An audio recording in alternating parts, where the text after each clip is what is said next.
Hello and welcome to the third video in the series for iPoker VIP with myself, Al McLenaghan. And me, Tom Luce. We've been fortunate enough again to be joined by Tom, and in this video we're going to look at the most important part, the reason why you play poker. How can they make me money? How can they make me rich? So in this video we're going to look at not just the techniques for actually making money on the table, we looked at that a bit yesterday, but we're actually going to look at the correct way of thinking of poker. If you're looking at making money for it as a career over many years and to make as much money as possible, the most important thing is planning. I know when I first started playing poker that I just sat down and started playing, and I was very happy that I was playing poker and maybe making a bit of money. And I didn't really have any plan for it because I didn't really know what I needed to do to get to where I wanted to be. And it is important to have a plan for the future because you always want to be getting better, you always want to be increasing not just your game on the table, but the most important thing, your hourly rate. And unless you want to be stuck where you are and with the way the games are going, if you stay where you are, you'll tend to fall back relative to other people. So you need to know what it is you're going to do and how you're going to get to where you want to get to. And it never ends, you know. The idea is do what you can do to maximise how much money you make. And the most important thing is to be realistic with your targets. I mean, looking back on it now, and I don't know if it's the same for other professionals, but 6 or 7 years ago, when I was first starting out, if I'd have known what I know now, which is that basically you never stop improving and you never stop learning, it would have been a lot harder to really embark on it in the first place. So you want to set yourself achievable goals. Sometimes being exposed to a large amount of information which can help you in this way makes the task seem insurmountable. So you need to be realistic and understand that it may take 2 years before you're really at a rate where you can be pulling in, you know, a good 3-figure hourly rate. I don't know, did you find it was the same for you? Well, I think when I started, I didn't really have much of a plan. It was a case of, you know, I make a bit of money playing poker. This is great, and you know, learning for me was fairly interesting. But back then, almost the days where sitting overs didn't exist. I mean, all you had was, you know, a list of books to go from, and even the books you were reading weren't actually that applicable. I mean, I remember reading the Harrington series, which obviously are an excellent series, but you know, more directed towards MTT players. And you know, although they did give me a good grounding in generally how to, you know, approach a sit and go, they weren't ideal, and it did lead to some interesting periods where after reading one of the books, you know, you would try and apply some of the theory you'd learned, and you'd almost be going backwards because you wouldn't really have the experience necessary to put theory into practice. So you know, it is a learning curve, and it does take a while, but it's definitely worth it. Absolutely, and one of the great advantages for everyone out there now, whatever level you're at, is just how many resources there are, how many ways there are to improve that are accessible. Books, videos, all of these things are fairly recent developments, although online poker itself is fairly recent. So when you're setting goals for yourself, you also have to be, to a large degree, fairly realistic about what you want to do, and you need to really have a good look at yourself and think, what can I set?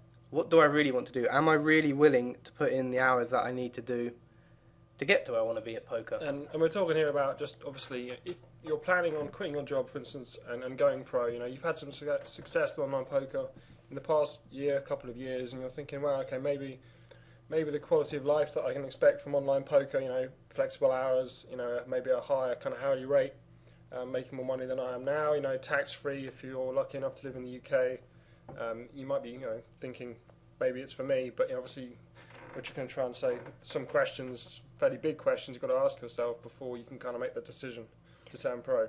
Absolutely, and what it really comes down to is, do you have the right mindset for it?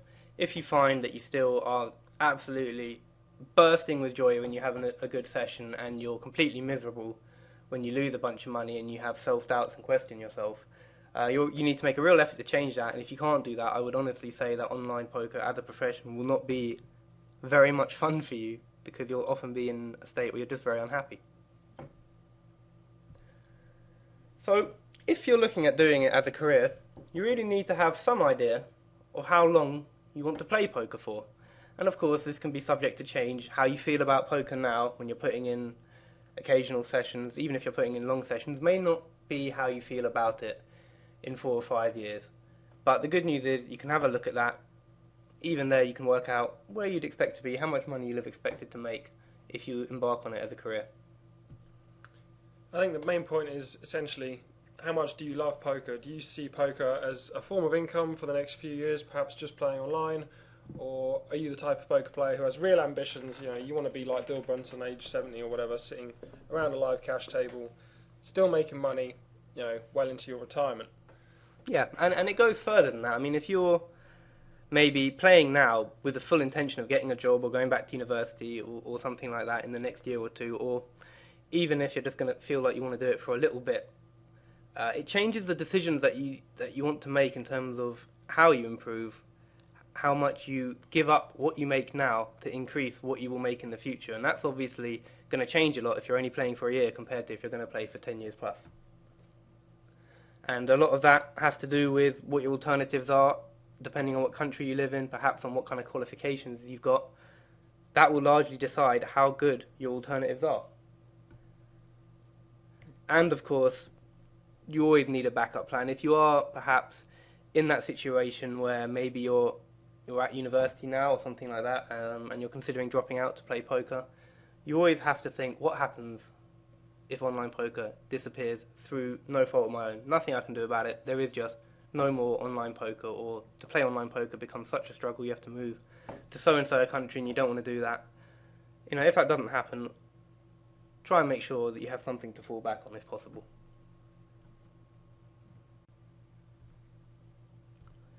And one of the things you really need to ask yourself is how hard do I want to work? And I don't think it is a case of saying, well, I should be working this, so I'll do this. The fact of the matter is, when you're your own boss, you have to have a real idea of what you think is a fair work-life balance. You have to have a real idea of what will make you happy. Online poker is something where you play best and your life is incredible if you're very happy with the balance you have. Whereas if you always feel like, oh, I set myself this goal and I was going to play 40 hours a week and I'm not doing that and I'm unhappy because of it. And you can lose a lot of motivation like that. And I think when you start off, you know, you turn pro, it's very easy to put in a good number of hours because you're really enthusiastic about it. But if you do happen to go through a bad patch, you know, your motivation will drop and you will have to set yourself, you know, actual targets in terms of the number of hours that you want to play per week right when you start, so that when you do run through a bit of a bad patch, you know, you can still say to yourself, I said I'd put in this many hours a week, and really that's what matters. One of the hard parts about playing online poker is that how you feel about it now will bear almost no relationship to how you may feel about it in 4 or 5 years. There are a lot of people who love poker, who love playing. They've been doing it for years, and their joy has not diminished. For many others, 2 or 3 years in, it's no longer exciting. You already know exactly what you're doing. You know that the things that you're struggling with on the table are only fractional decisions, and you view it much more as a job. So you may not feel the same in a couple of years as you do now, but on the other hand, you can always change your goals. You just need to regularly take a step back, look at what you're doing, and look at your goals and your targets and review them like that. And the large amount of how hard you're going to be able to work really depends on what you've been through before.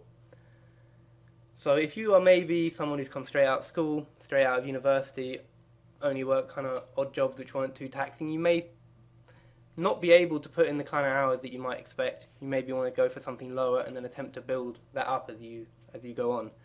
And on the flip side, a lot of people who've had full-time jobs think, well, I was working 40, 42 hours a week, and I was commuting for an hour and a half every day, so I should at least be able to put in 40 hours of work. And I would also recommend against that. You set your targets too high, you'll just be unhappy when you don't reach them. And I think for most jobs, you're not really pushing yourself as hard as poker. Which seems kind of strange, really, if you think about it. Well, not, for most people, you know, people who play online poker, all you've got to do is sit there and click a few buttons on your computer, right? But the reality of it is that if you're going to play poker properly, you're going to sit down, you're going to play a 6-hour session, and during that 6 hours, you're pretty much not going to move. Your concentration is going to be full, trained on your computer screens the whole time.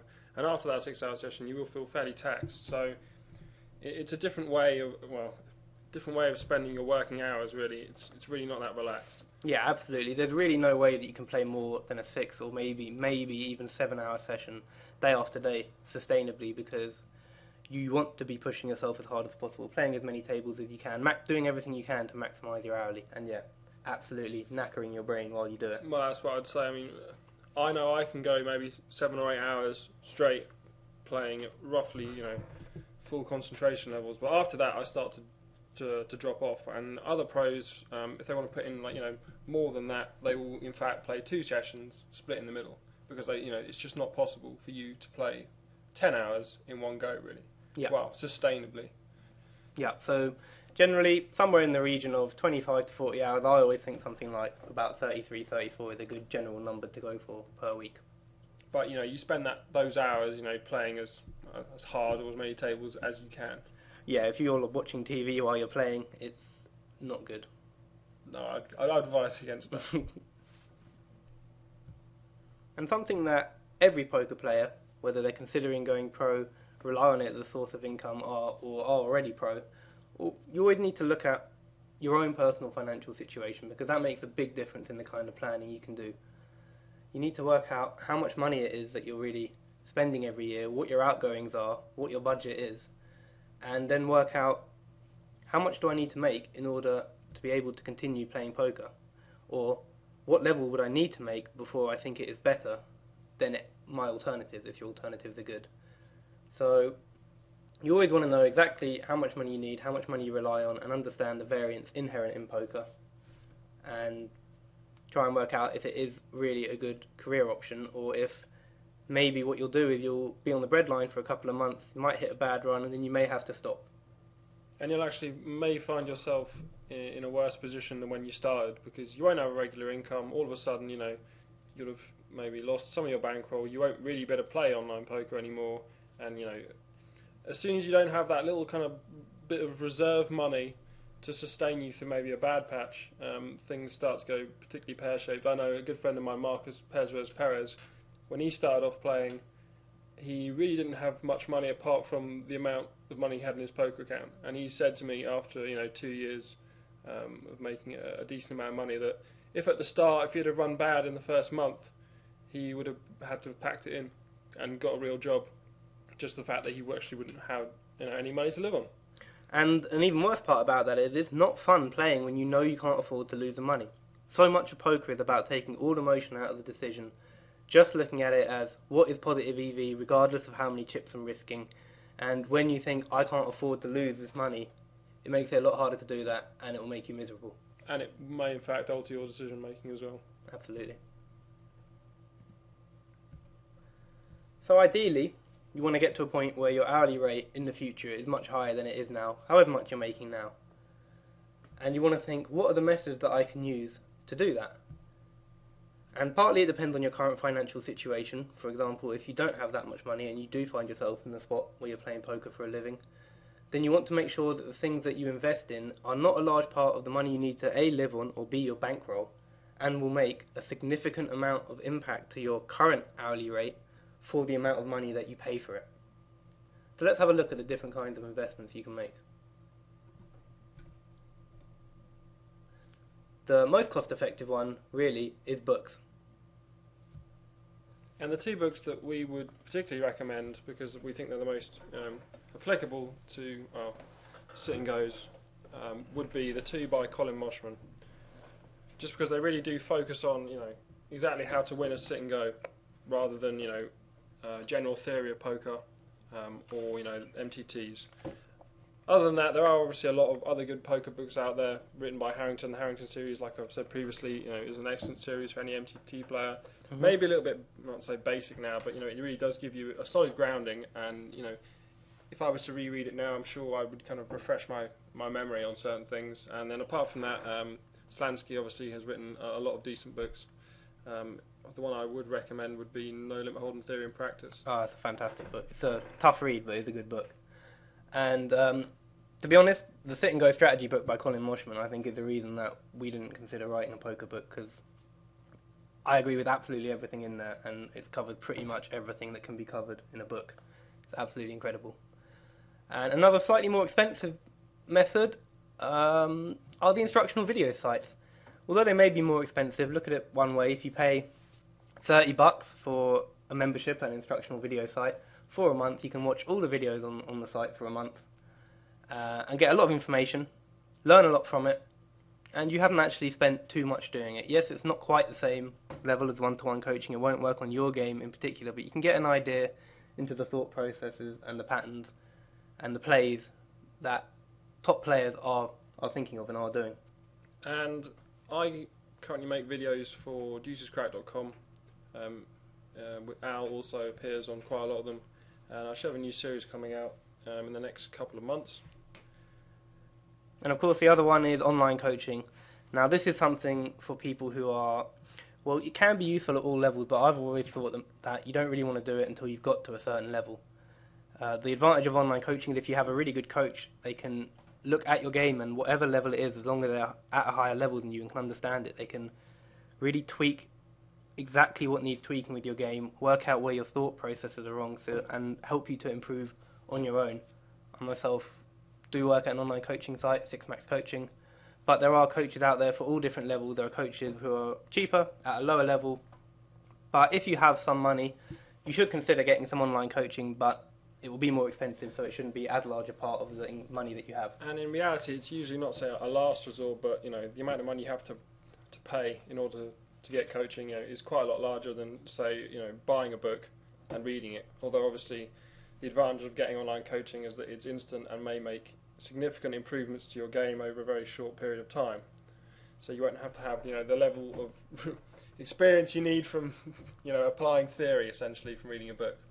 Yeah, and this is where it becomes important to know how long you're really looking at doing it, because if you're only going to be doing this for 8-9 months, then maybe you don't want to get some expensive coaching, but you do want to do some video sites. However, maybe if you were planning on doing it as a career, it would make sense when you have some money in the bank, rather than to sit there and save it, to invest it in your career and advancing what you can expect from your hourly rate.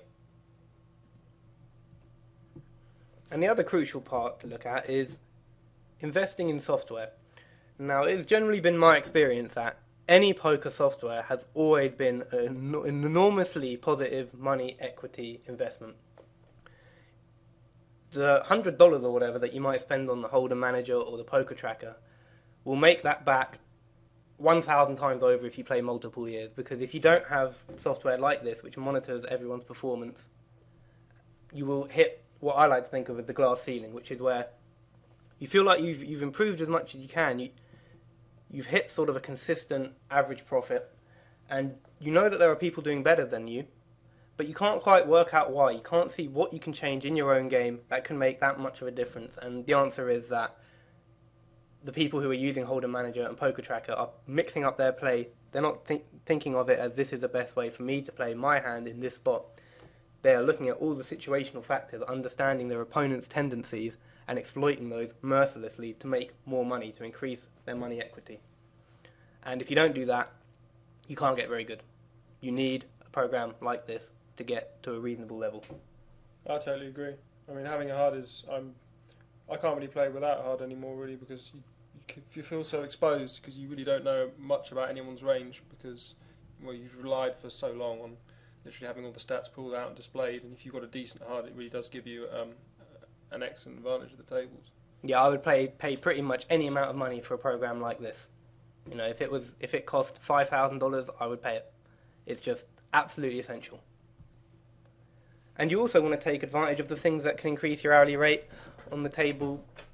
Software which is expressly made for the purpose of people who are planning on playing professionally. That is, multi-tabling essentially. Mm-hmm. The first one is the Sit and Go Wizard. If you're not familiar with ICM, what it does is it doesn't look at stuff according to the chip stacks and how much the chips are. It says, in this situation, this chip stack is equal to this percentage of the prize pool. If you've only got 5 chips and you're on the bubble and everyone else has lots of chips, those 5 chips aren't worth much. If you've got 5 chips on the bubble and there's one player with 1 chip, they're worth a lot more. So it lets you make decisions based on how much money they will make you rather than how many chips they will make you. Essentially, it's very important for helping you to improve around the bubble. Particularly important in one-table tournaments, 6-mans, 9-mans, 10-mans. Table Ninja or Party Tools or whatever program for whatever site you're using, things which automate all the little annoyances, cut down all the time taken on all the different processes, even things like moving your mouse to have to click the cursor, having to put in a certain bet amount. It can automatically populate the bet box. It can just make the whole process of playing much quicker, which will let you play more tables at once with less attention, increasing your hourly rate. There are programs out there which can really help you decide where it's most profitable to spend your attention. A program like Stack and Tile There are many others out there. Will help you either put all your tables in one stack so you don't have to spend time looking around the screen and moving your mouse to play, letting you play more tables. And if you like tiling, it lets you pop out the tables where it's really crucial decisions like the bubbles and heads up and any high stakes games you have. So you can focus on those, and all the other tables which are at the early blind levels and don't require much thought go into a stack, so you spend most of your attention on spots where paying more attention will make a big difference to your expected profit. Key Poker is another great example of this. It has some advantages that it lets you multi-site, but it also has some bugs because it's trying to let you multi-site. And beyond that, there are little auto hotkey scripts all over the internet. If you've had a problem, there's a good chance someone else has had a problem and has fixed it. And even if not, it's such an easy language that a lot of programmers on 2+2 will, accept $15 to write a quick script to do what you want to do. There are a lot of people who like to write little auto-hotkey scripts to help them automate stuff to do with poker, mainly because auto-hotkey itself, although it isn't a real kind of scripting language, it's very easy to write, and it communicates well with a lot of windows and automates user processes. It is getting a little bit, let's not say defunct, essentially, programs like Table Ninja, Party Tools, Stack and Tile, do things a lot better than it. But, for instance, if you liked opening up a certain number of lobbies, PokerStars lobbies, and arranging them in certain positions, you can write yourself a script that will position them in the places you want, for instance. Absolutely. So all these things are worth considering, all to improve the process when you play and maximise your hourly rate. Essentially, making sure that the time you're spending playing is spent, looking at decisions and spending as much time as you can on making the right decision rather than clicking OK buttons to register for lobbies or, essentially looking at tables where you don't really need to spend any attention. All comes back to maximising your hourly rate. The other thing that you want to look at investing in is actual hardware. When you first start out, a laptop will be good enough, and getting a desktop computer won't really make all that much of a difference to your hourly rate. But when you've got some money coming in, if you've been playing pro for a little while, if you're making some good money from it, it may be worth investing in some computer hardware. Maybe a desktop with a couple of screens can really make a difference to your hourly rate, though it may not be as high up on the priority list as some of the other things we've discussed. Or due to the fact that it usually costs quite a lot of money to buy a new computer. Absolutely. If you're playing on a laptop and you don't have Holder Manager or Poker Tracker or Sit and Go Wizard, and you're thinking of getting a desktop computer or another monitor, your priorities are wrong. You must do it the other way around. Getting something like Holder Manager will make a huge difference to your hourly rate, whereas improving your setup will make a difference, but not as much. I mean, I'd say this particular picture, which I've nabbed from someone on the internet, is a good example. Essentially, got two, they look like 19-inch screens, or maybe they're widescreen 21s or something, but, put them on your own desk and, make them a little bit higher so that when you're playing, they're at eye level. It makes it a lot easier to focus on them. And it's done fairly cheaply, In order to get a two-screen setup, you can pick up old monitors for pennies, really, these days. And it really is worth it, having a computer with two screens. And the way that you want to think about it is, how much am I spending on it? What difference do I expect it to make to my hourly rate? So, for example, if you've got one monitor and you think I could play 12 tables, but I've got to make them really small, and it's hard for me to see them all on this one monitor, you can think, well, if I had two monitors, I could spread them out a bit. I reckon it would make a difference of $3, $4 an hour to my hourly rate. The monitor costs $200. Am I going to be playing for another 70 hours? Yes, because I do it at the job. Therefore, it's a worthwhile investment, as long as it doesn't eat into my bankroll. Essentially, it comes down to how well you like to table select. If you really do like to table select, you might need more screen area to, investigate players. If you're a person who likes to tile their tables, then obviously you're going to need more screens to fit, screens on with a higher resolution for each screen. But, if you're a fan of stacking tables, you may well find that you'll be able to play it on a little laptop. But if you want to stack 20 tables, your laptop probably won't be able to keep up and will slow down, so you'll need to make, the investment of buying a proper computer that will be able to handle it. And that's kind of the way that you really want to look at investing in things like this. How much will it add to my hourly? Do I have the money to pay for it? Is it going to pay back the value that I spend on it? So, you can keep doing this. You can get a third screen, a fourth screen, or we have a picture here of Tom's setup, a classic 24-screen display. I wish. The wall. I wish. And, once you've maybe got a bit more money than that, avoid back problems. You're going to be playing 4 or 5 years. maybe actually splash out on a chair, which will prevent all of those things. A kind of luxury item at the top end, but is worth it for your health if you're going to be sitting there hour after hour, day after day, month after month. I'd say that's the last thing that you really want to buy. But if you're planning, obviously, on sitting in at your own desk in a chair for 8 hours a day, it's not really worth you sitting on, a kitchen chair. You want to buy a proper office chair that is comfortable. If you can afford it. If you can afford it. But that's the last thing I'd say you'd want to buy. Yeah. Once you really do have enough money. Yeah. Something like this, you may have to play for a certain number of years to afford. Yeah, this is an example of Tom's chair that he has at the moment. Yeah, that's right. So to wrap up the slideshow part of this video, before we actually look at a few examples of how having the correct mindset can make you play in maybe a slightly different method than you thought, everything we've discussed has just been about improving your hourly rate. Not just for now, but planning ahead, thinking how can I make the most money so that I have as much as possible in 5 years' time. What's the best stages to go through? What's the process I need to do? And in reality, it just comes down to treating it like a job. And this is the hardest part of all, because often what draws you to poker is that it isn't like a job, that you don't have set hours, that you don't have to plan ahead, that you don't have to deal with other people, you don't have to think about yourself and what you're going to do, you can just sit down and play. But if you really actually want to be happy, you want to set yourself these targets, fall into some kind of a routine, really look at how you can get to where you want to go and the best way of doing it, and that will actually give you a lot more motivation and will feel a lot better. And once you get used to it, once you get into good habits, you don't have to try and monitor that you're doing 35 hours a week. You just do it. You don't have to think, oh, I wish I could be flexible. You can be flexible because you know that you'll put in the hours. If you set these boundaries for yourself, it becomes second nature. So what we're going to look through now is a sequence of 6 hands taken from different points, and it'll be useful on its own because we'll get to look at the thought process in tricky situations, but it's also useful because, well, first of all, I'll describe how maybe a lot of people would describe this hand if they were relating it to me. So the opponent limped, we were heads up, I checked the flop because he's going to expect me to bet, and then he bets and I put in a small raise because I figured it's unlikely he's got anything.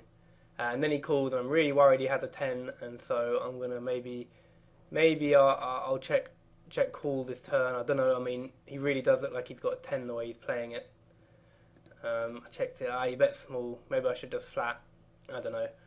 And basically, at no point in their relaying the message do they talk about what really matters when you're looking at a poker hand.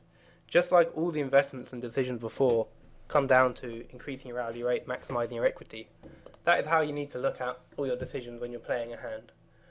This is actually a hand I had with a stakey of mine. It's not actually Phil Ivey. But he was playing it. And he said, yep, so I checked the flop. And the opponent bet, and I would expect him to bet. And his range here is pretty much anything that he has because he's a fairly aggressive opponent. So rather than go for a big check raise and let him 3-bet, I thought, there is a chance that he will 3-bet me all in. I'll go for a small check raise. I risk 780. Trying to win 900, it doesn't have to work that often. Considering if he does call, I would imagine a lot of his range will be floats with overcards, maybe a 4. There is a chance it's a 10, but that's a tiny part of his range.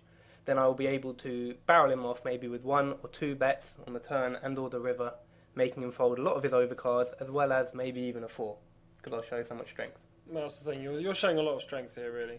And although you may be worried that he has a 10, that would be most people's fears. There's only 2 in the deck and your head's up, so it may be a little rash, but if it was me playing the situation, I would have pretty much discounted the fact that he has a 10. I'd say it's a lot more likely that he's in fact got a 4, as there's a lot more combinations than he does a 10, but obviously even that's fairly unlikely as most flops miss most hands, so it's more likely he in fact has nothing at this point. Yeah, the fact that you're worried that he might have a 10 has no bearing on any of the decision making. You think about his ranges. He flats there. His range now may be a bunch of air because he knows you're likely bluffing and he's hoping to take it away. It could well be a 4. It could be a 10. It could be a pocket pair. His range is still pretty wide. It's a fairly aggressive opponent and it's still largely based away from 10. So, as we were saying, there was a good chance of a reasonable sized barrel here on the turn if we hadn't a hit. The idea being, you put in a bet, if he raises you all in, okay, you're probably going to have to fold, but it's still going to be a positive equity decision to bet 1,300 chips into 2,000 200 if you think he's going to fold a reasonable amount. So you may be worried that he's going to raise you all in and you're going to have to fold with great pot odds, but that isn't the concern. However, you hit the 8. You're now thinking to yourself, well, on the flop I'd reasoned that it was most likely that he in fact completely missed, and if not he had a 4, and now I've picked up second pair with this 8. So essentially you're going with the hand now, especially considering the size of the pot and the size of his and your stacks respectively. So now you've got to decide to yourself what's the best way of playing this hand. And considering you've reasoned that most of his range is in fact air, it makes more sense now to check raise to try and get that extra bet out of him.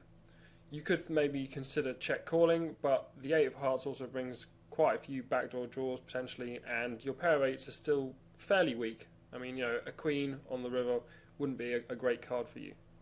And none of the thought process has changed. You can say, well, maybe a lot of his range is air, in which case if I check, I'll get chipped from him when he bluffs. If it's overcards, maybe I should bet now because I can get a bit of value from an overcard and a 4, but nothing's really changed. His range is still largely weak, and you're still worried that a bet on the turn will make him fold because you show so much strength. The barrel on the turn will likely make him fold, so the most positive EV way against his range will be to check. And it's worth noting actually that this opponent is really fairly aggressive and is capable of betting and calling a small check raise on the flop with the intention of betting the turn if you check to him. Mm-hmm. So you check, he puts in a small bet, and rather than thinking, oh, that really looks like a 10, the decision has been made, you're going to go with this hand, so now it's just a case of maximising your equity against his range. You're not thinking, how can I maybe not lose all my chips against a 10, because you're probably going to lose them anyway. You call here, the pot's 3,000, he's only got 2,300 left. You'll be lucky to get away with any chips, and you will lose out on making chips against the vast majority of his range, of which you're ahead of. So if he'd have bet big, you could have reasoned that, unless you bet really big, that maybe I can check call because realistically I can check and he'll probably put in another barrel. That bet on the turn, well, it's hard to tell with an aggressive player, but it's less likely to be something like high cards because you'd expect they might check behind. It could be a 4, it could just be air. He is aggressive. Put in a check raise, it denies him the odds for the majority of his range. If he has a 4, you keep him involved, and you may induce him to come over the top since he is aggressive. If with his air, he may still, a percentage of the time, decide to pop it all in. I would say that is fairly unlikely considering that Phil Ivey here has check raised twice, which is something that I will very, very rarely do myself because it doesn't really, the opportunity doesn't really happen that often. Yeah, when I see a reg it's a very strong line. When I see a reg do this against me, I think, has he just spiked at 8, or did he pick up a flush draw? And so the guy calls, and now on the river you think, uh-oh, there's a good chance I'm beaten. But the fact that he's played his hand like this suggests he has something, which he figures might be okay. Could be a worse 8, could be a 4, could still be ace high, could be some pocket pair. The fact of the matter is, the draws have come in, so you wouldn't expect if he'd been calling with a draw for him to bluff. Realistically, if he has hit a flush or a straight, you're going to lose all your chips. Well, this is the thing. The interesting thing on the river is, what could he have called my check raise with on the turn? Well, called the check raise on the flop and on the turn.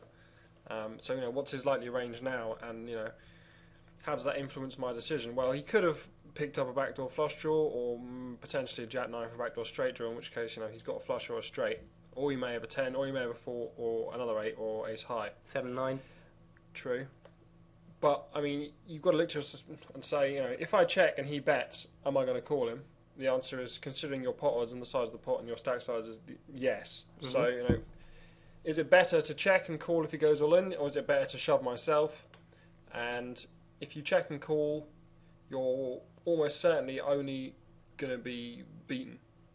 Whereas, if you shove this river, although it is unlikely, he may put you on a bluff and call with a 4 or call with ace high, potentially. Or an 8. The thing is that his range is largely weighted away from complete air bluffs now. Exactly. By calling 2 check raises, so he's going to have a bit of something. If that something is better than you, you're going to lose all your chips anyway, and by checking, all you do is not get value from a 4 or an 8 with a worse kicker, since your kicker's fairly good.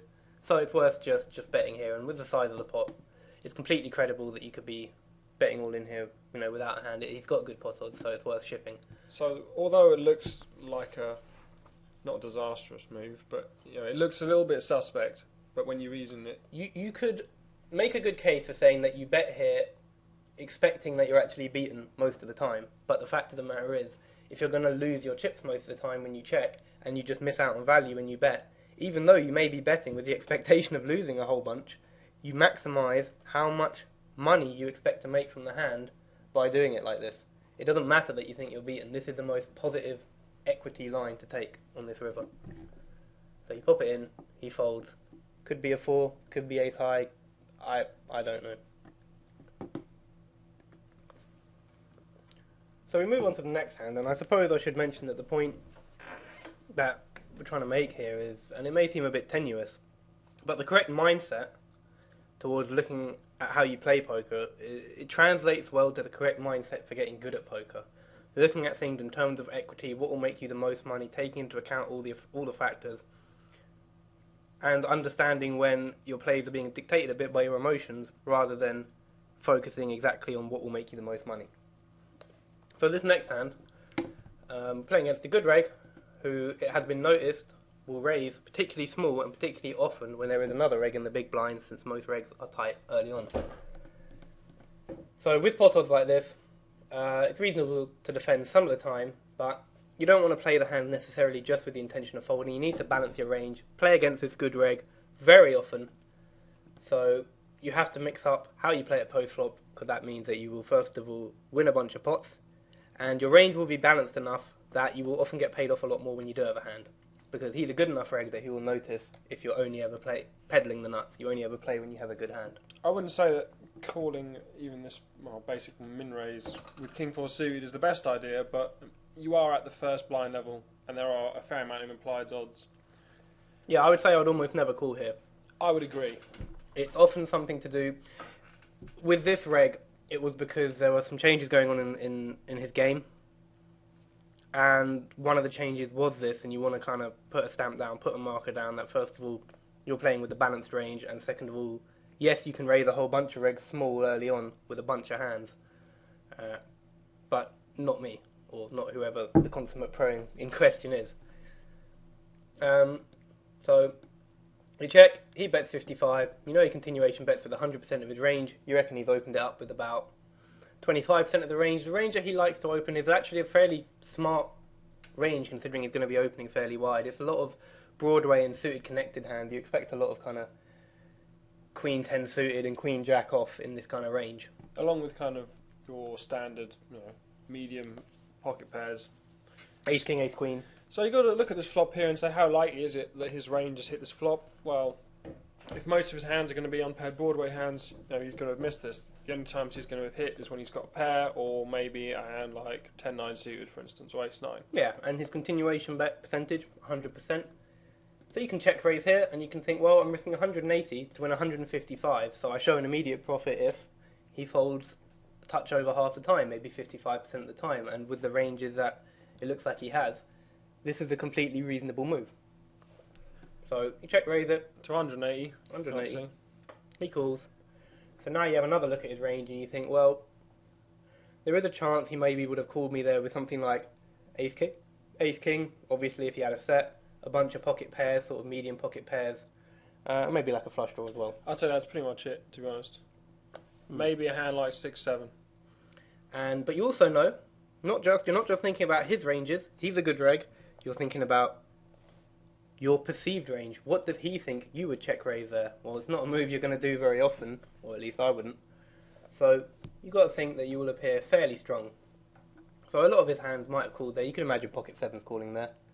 You can imagine a heart flush draw calling well, this there. is why you've got to look and say, if I bet this turn, how likely is it that I'm going to get him to fold? What proportion of his range am I kind of targeting with a bet here? And I think the answer is, you're really trying to get those kind of pocket sevens to fold. The flush draws may not necessarily fold, especially if they've got an overcard, unless you bet maybe the size of the pot, which you're not going to do. And other than that, the ace kings, which might have floated a check raise on the flop, are going to fold here. Yeah, and you might even find that he folds some surprisingly good hands because he's good enough to notice how often you do things, and it's very rare I'll call a pre-flop raise that wide, and it's very rare that I'll take a line like this, so it's largely balanced towards strength. And you may find that he could lay down something like ace-9, something like even tens or jacks. Maybe. But maybe. The important thing is, if you're going to bet this turn, you have to bet a reasonable amount. I would say 2/3, 3/4 of the pot. Yeah. Because otherwise it's going to make it far too easy for him to call with a hand like pocket sevens. Absolutely. This is kind of bet amount which can conceivably make him fold a flush draw as well. Yeah. Potentially. and he calls. And so the plan is give up on the river. You know, at least you will have advertised that you have some speed, although some people may think that you don't want to advertise that fact. In a situation like this where it shows you're going to be very tough to play with and you could have a wide range, just him seeing that you've done this with 4 kings suited should, against a good player like him, make him raise you less early on and be more inclined to pay you off if you take lines like this later on. But then you hit the king, and again, you kind of got to think about what his range is. I don't think, because this is such a rare line, that a reg like him will bluff the river if you check, particularly not if a lot of his flush draws you would expect would be ace-high flush draws with some showdown value. He's very unlikely to bluff those. Again, the range of his hand that we think he has is fairly weak. I would say the range I'd be putting on here would either be a heart flush draw that's missed, potentially a diamond flush draw, but then he would have had to have had some maybe ace-high combination on the flop. Yeah, very unlikely. Which is unlikely. The diamond flush is unlikely. I would say ace-king is also very unlikely. Considering he didn't fold the turn. Potentially he's got a hand like Ace-9? Ace-9, 7s or 8s. Maybe 9-10 suited. A hand that has some value, but that he would definitely not bet on the river, essentially. Yeah, absolutely. And he could have a hand also like 10s or jacks, something like that. Maybe an outside shot, something like a queen-jack suited. So, to be honest, you can make a case. I think it's best to bet here to get maximum value. Yes, you've got yourself in an unusual spot. You're going to feel like a bit of a fish when you get to this point. And what you've really got to ask yourself is, if I bet here, what kind of size bet am I looking to make? Well, considering the line you've taken, there is a chance, a small chance that you could be bluffing, although you have shown quite a lot of strength. But, you know, if you bet and you stack here for the size of the pot, are there any worse hands that are going to call? And I think the answer is yes, maybe. Yeah, I would say ace-queen is in there. Possibly 9s, maybe 10s or jacks. I think it's unlikely. I think, to be honest, the move done here with a ship, you could make a good case for saying a smaller bet would have been more suitable. Maybe something like 400 or 500. I would say that that's probably the best bet here, because then in that way you might get your ace-9 to call. You may get pocket 8s to call. 10s, jacks, ace-queen, queen-jack suited of hearts. There's still a reasonable amount of his range you are now beating, and therefore you want to target your bet to maximise the equity and get called by a large chunk of that range. I think maybe this is a bit of a big bet. But the fact of the matter is that this is a completely non-standard play by consummate pro here. But it's all done because if he just pedals the nuts against a good reg, he costs himself in future equity. If you can peg another reg and you play against them all the time and you really know their playing habits, you can just exploit them all day and all night, particularly if they play tight. So, you know, the idea was that in reality, miss the river, it's going to go check. He gets to see that you have some speed. He's then very unsure again about how to play you. You can create more mistakes from him. Then when you hit the hand, suddenly the way you play it changes. And he folds, and I think... I think it's worth pointing out this is a very non-standard line. You know, defending your blind at the first blind level against an under-the-gun raiser with a hand like King 4 suited, essentially check raising with King high, following up the turn, and then, you know, barreling all in on the river. I wouldn't advise you do this all the time, but I mean, this hand proves a particular point, and that is, you know, essentially at each point in the hand, you have to reevaluate what kind of range they have and work out the most positive EV line for you. Yeah, and the whole thing started, I mean, yeah, as Tom said, 99.9% of the time, pre-flop, in that spot, against whoever, you're going to fold. But the reason for doing it is based on not just the profit you're going to make now, but the profit in the future from him seeing this hand. And yeah, at each stage, it's the most positive EV move, apart from maybe the river. And so the next hand we look at is this King 7 suited here under the gun. And again, a lot of people can look at this situation and go, good reg on the button, reg on the small blind. Both of them have a really awkward stack size. I need to be raising only good hands. King 7 suited is not a great hand. And the guy in the big blind has got the big stack, maybe he's gonna call fairly wide.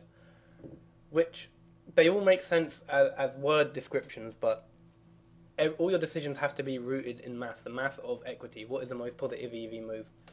And the fact of the matter is, unless you see either of those regs reshove with a range which shows you they expect that you're raising wide, they will perceive your range as tight, and they may not perceive that they have any fold equity, and therefore their reshipping range may be fairly close to the range that they're calling all in with. It may be that if you min raise here, Godzilla will maybe get it all in with 7s plus, maybe down to about ace-jack suited. outside shot of ace 10 off, something like that. And similar for 4 Carini. And the big blind may well fold because you appear to have some good strength and he's a bit of a fish. Even if he calls, you're in position with a hand which isn't terrible against a fish, fairly deep stacked. That's not a bad situation either. It's not a terrible situation. Yeah, I mean, we don't have the HUD stats on here, but he will fold a lot to continuation bets. And therefore, it will be positive equity to raise here. And that's the way you want to look at it. Take into account people's ranges, work out, am I expecting to make money with a raise here? Not, I don't want to raise here because 2 good regs will reshape and then I'll fold and then they'll know they can make me fold and this, that and the other. Here we have 6-9 suited in the cutoff. Normally a hand I think you'd probably fold at this level. Yeah, probably. I wouldn't mind raising here with something like 8-9 suited. Yeah. But the guy in the big blind is an enormous fish, so it's worth getting involved in position deep stack with a hand with some potential against him, just because that's where your money comes from the fish.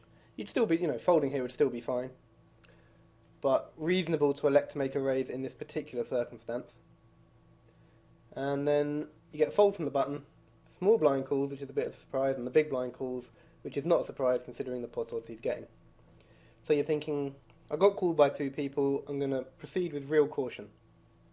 And that is the way you should be looking at it, really. Absolutely, yeah. And then they both check to you, and it becomes, again, a question of equity. You have no idea what the big blind has, his range is really wide, but the small blind you would imagine would call with largely aces, medium pairs, sort of hands like that. That flop is not so juicy, haven't hit all that many hands, a couple of low cards. And you want to put in a continuation bet here, and here's the weird thing, you can put in a continuation bet knowing that most of the time you're going to get shot down. Because it's not a case of how often I win the pot, it's an equity decision. If you bet half of the pot, you only need to take it down a third of the time, even if you're assuming that when you do continue, if someone does call you, you don't hit your gut shot, you don't have any more equity. Nothing, even anything like that. You show an immediate profit here if you use a continuation bet half the pot if they fold a third of the time. And considering it's missed the small blind's range so much, I think that is reasonable. Even if the big blind does call, a large chunk of his range won't be pair the king, so you'll still have some outs. And so even though you made a bit of a dodgy raise pre-flop, you got called in 2 places because of the flop texture and your opponents, and the fact they both checked you, it is positive EV to continuation bet. I would say that is the main point, essentially, when you're considering whether to bet or not, is what kind of range are they likely to have, how likely is it that they have hit this flop, how likely is it they're going to call or check raise, therefore, is it worth me continuation betting, is it going to show an immediate profit? Absolutely, and let's say that king was instead a jack, that might be enough there, right then and there. Too many hands have connected enough, the fish in the big blind is going to call too often, you just check behind. But you don't check behind just because you've been called in 2 spots, you check behind because it's not positive EV to c-bet in that spot. I mean, for all intents and purposes, they don't know your range. You've opened for the cut-off. You could well be stealing. Yep. They don't know that, but you are projecting a fairly strong line here, especially when you're betting into 2 people. Yep. I would say 150 is about right. Maybe you could make it a little bit less. Yeah, maybe 130, 140. True. But 150 is fine as long as you're not betting the size of the pot. Really. Yeah. And this will be a positive EV move. It's a risk-reward thing. Exactly. And you get check raise, and there's no shame in it. That doesn't mean your move was wrong. You bet there because it was a positive equity spot. You thought they were going to fold maybe half the time, so that's positive EV. And that's all there is to it. It's a well-played hand. It's a good decision. It's a non-standard hand, but just because you made a non-standard raise and then continuation bet into 2 people who've shown some kind of strength doesn't mean that you were a fish or doing it with 6-9 suited. You looked at the situation. Yeah, you could make a case for folding pre-flop, but reasonable to raise.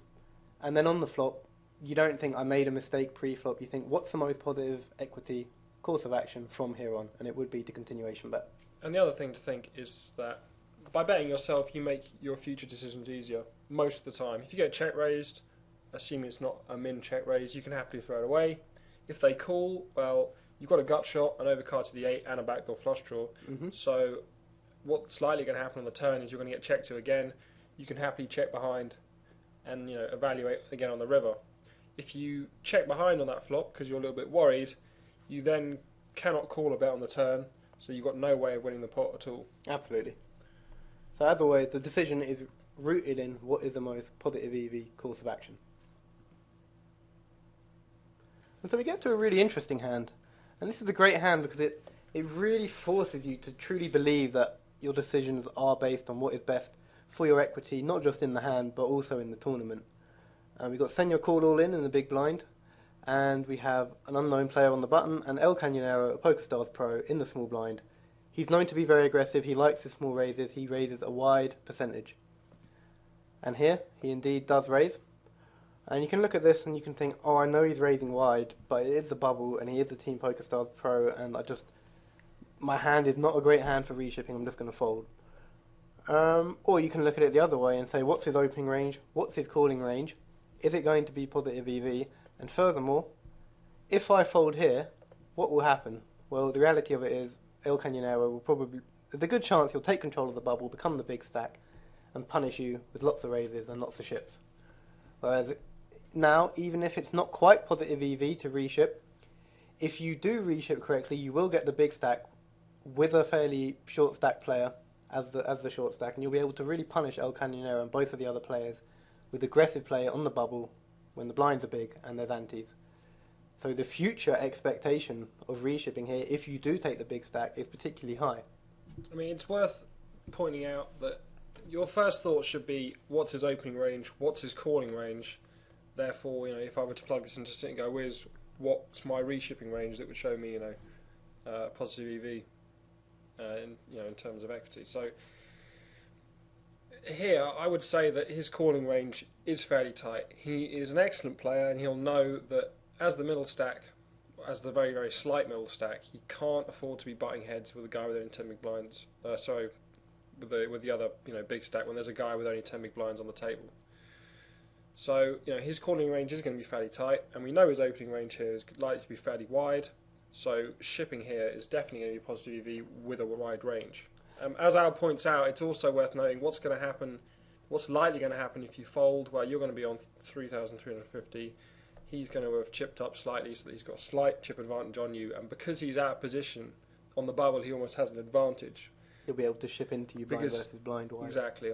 He'll be able to ship into you blind versus blind. If he knows you're a good player, he'll know that your calling range will be very, very tight, and so he can shove with a very wide range and put a lot of pressure on you on the bubble, and he will probably whittle you down to an equal short stack if he's got any sense. Absolutely, and this is the difference between knowing what to do and really basing your decisions on equity, because if you feel like you know that he's opening wide and you should reship wide, you can think, well, hang on, I'm going to reship here with, Queen 8 suited, Queen 9 offsuit, Jack 10 off, any ace, any pair, King 9 suited, King 10 off. I'm going to expand my reshipping range to something like that. Or maybe you'd think, I can just call, I've got a better hand, I'm in position. But when you drill down deep into the numbers and work out, these are his ranges, here is, the number which says, is this going to be positive EV to reship? And you can use a tool like the Sit and Go Wizard to do that. You'll find that, in fact, it is positive equity to reship Queen 6 off, and then you can say, well, since reshipping is better than folding, I'm going to reship because I don't like the idea of calling here because my hand doesn't play well post-flop. It's dominated by a lot of, Queen 7, Queen 8, Queen 9, Queen 10, Queen Jack hands, all of which are in his min-raising range. So if it's positive EV to ship, I'm going to ship it, and it is positive EV, therefore I will make more money reshipping here than I will by folding, and that's all the decision comes down to. I think another good point is that if you do plug this in to Sit and Go Wiz, and it says you can repush here with 100%, it is inadvisable to repush with 100%, because once you start, re-raising him here fairly lightly, he's going to realise that, and he's going to alter his min-raising range to suit. So you have to, in a way, try and keep his min-raising range fairly pure, i.e., you can kind of predict what it is. Essentially, if you re-raise here too wide, he's going to tighten up his min-raising range, and although you may think that he's min-raising wide, he is in fact tightened up so much so that it's making your shoves negative EV. Yeah, that's a really advanced point, but in essence you're saying, if you don't reship him all the time, you can still reship him maybe 50, 60% of the time and keep it profitable, and you can make sure that he's still raising wide so you can reship him 100% of the time in an inflection point like this or something like that. But it's all grounded in equity. So we've talked a lot about all the things that you need to do to have the correct mindset for poker. And just to summarise it, everything that you need to do when you're playing poker needs to be with respect to maximising your hourly rate, not just now, but for the future. That includes the progression of your game as well as the decisions you make on the table. You need to remove all emotion from your game and you need to concentrate just on what will make you the most money. And you need to think about it not just for now, but long term. If you're playing the same person again and again, you need to balance your range against them. You need to invest in things that are sustainable and will improve your hourly rate later on, rather than just be happy with where you are now. And you need to be happy when you're playing professionally. I think a lot of the reason people stop playing professionally is because they're not ready for the idea of just viewing it as another grind for a bunch of years. And they think, oh, this poker thing, it used to be so good, but now it's so boring, I can't even make that much. Well, if you have a plan, and if you do progress along that plan and you do feel like you're making progress and you're constantly learning and constantly getting better and constantly trying to maximise your hourly rate, that will really make you quite happy. It'll give you a lot of satisfaction doing it like that. And it's worth noting that if you view this as, a fairly long-term prospect for you, you plan on doing it for maybe another few years, 5 years, who knows, 10 years, depending on the state of online poker, then you've really got to set out with the right mindset to make sure that you do see it as a job, you concentrate fully when you are playing, and I would say being happy is the most important factor, and that basically means you have to have the right mindset when you start out. You have to learn that you can't get too wound up by those bad days, or if you run bad for a period of a month, and it can be really tough, mentally draining. It's good to have friends who are poker players who can offer you some sort of support. I know people don't usually like hearing other people whining about bad beats, but even just someone who's there to vent to can help quite a lot. Absolutely. At the end of the day, it's very hard to be happy playing online poker, but it should be very easy because, think about it. We work, 35 hours a week. We have flexible hours. We have no commute in the morning. We get to set our own hours. We're our own boss. We get to listen to music while we work, in our underwear if you want, and make more money than anyone we know. And what's to complain about when it comes to that? Yeah, I absolutely agree with that. If you approach online poker with the right mindset in the right way, then it really is a blessing. Okay, so that's about everything for this video and this video series. Maybe we'll do another, time shall tell, but I hope it's been useful and I hope you've enjoyed it and I hope you learned something. In the meantime, it's goodbye from me, Al McClenaghan. And me, Tom Luce.